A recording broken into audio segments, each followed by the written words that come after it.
IPoly. Welcome to another episode of IPoly. This is your host, Ethan. And I'm Isaac. Leap year is approaching. Let's find out more about our every 4-year extra day. As many of you know, we celebrate leap year every 4 years, and is where we add one more date to the calendar. But why do we do this? Well, it was discovered that a long time ago that we go around the sun not every 365 days, but 365 and a quarter days, which would mean that if we didn't account for that quarter day, every 4 years will go behind by 1 day. And so scientists decided to not account a quarter day every year, but to put all those quarter days into 1 day every 4 years, so we could be on the same schedule for all of human history. However, not too long after that, we discovered that we were wrong with our initial calculations. It turns out, rather than a quarter day, it was 0.24 days, which would mean that now the opposite problem happened. We're going ahead of our schedule by accounting for that one extra hundredth of a day. They discovered that in order to fix this, instead of 400 leap years, we would just only need to skip 3 of those leap years. And they decided that every 100th, 200th, and 300th leap year would be skipped, not every 400th. And now you know why we have leap years every 4 years rather than every 11 or 10 or 100. Thank you for watching, and now back to News Desk. Be sure to take note of this extra day. Now let's take a look at what the sophomores have been doing lately. This semester, the sophomores received Mr. Hedman's musical instrument component. This involves us making an instrument that can play 8 or more notes. Let's take a look at what the sophomores were able to create using their creative minds.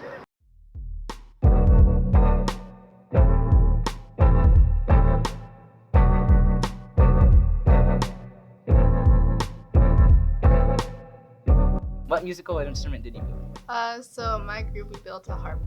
Okay. What was the process of making the harp? So first we had to create the design of the harp with the dimensions and all that.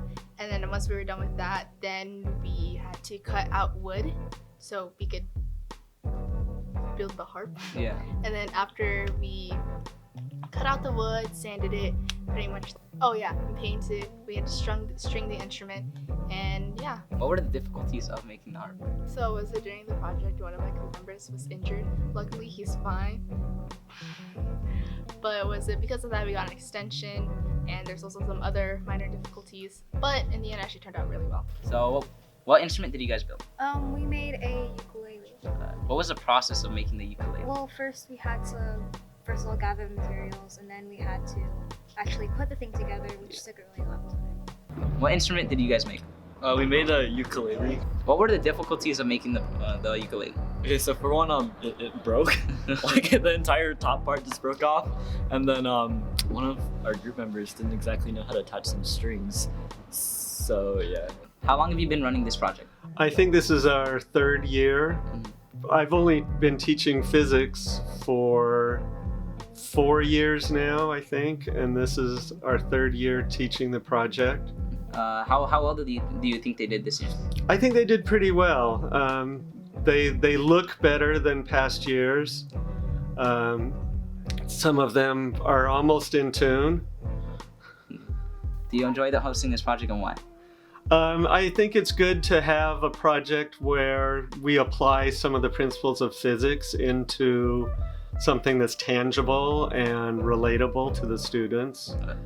And here we take the physics of sound and apply it into creating a musical instrument.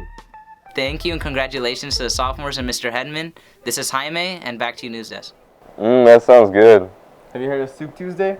No, it's Super Tuesday. Let's see what it's all about. It's 2020, which means the election is close. But before the elections occur, each party nominates one candidate to run for the party. The process of selecting the candidates is called the primaries.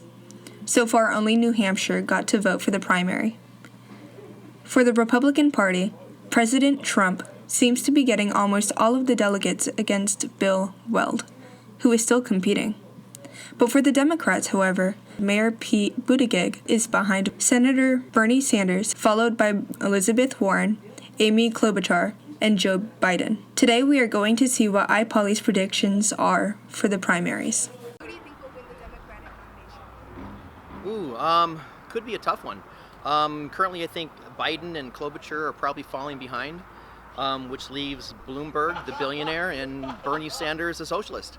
Don't know. People complain about Bloomberg and his billionaires and money coming in, kind of what Trump did. So I'm not sure there. And the socialist. And I have a feeling Bernie Sanders will probably win.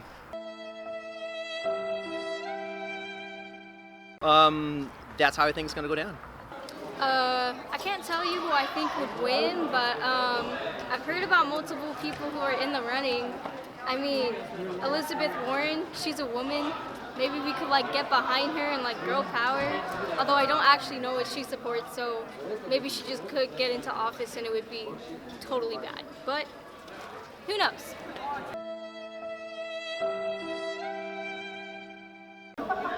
It really kind of depends on what voters try to do, because I think voters are going to vote with their feet rather than with their mouth, which kind of means they'll say something and do something else. Everybody's going, oh, Bernie Sanders, but he's not a practical or moderate Democrat, so I think it's going to go Klobuchar or Buttigieg, one of those two. Oh, Andrew Yang? Andrew Yang dropped out. Oh, dang.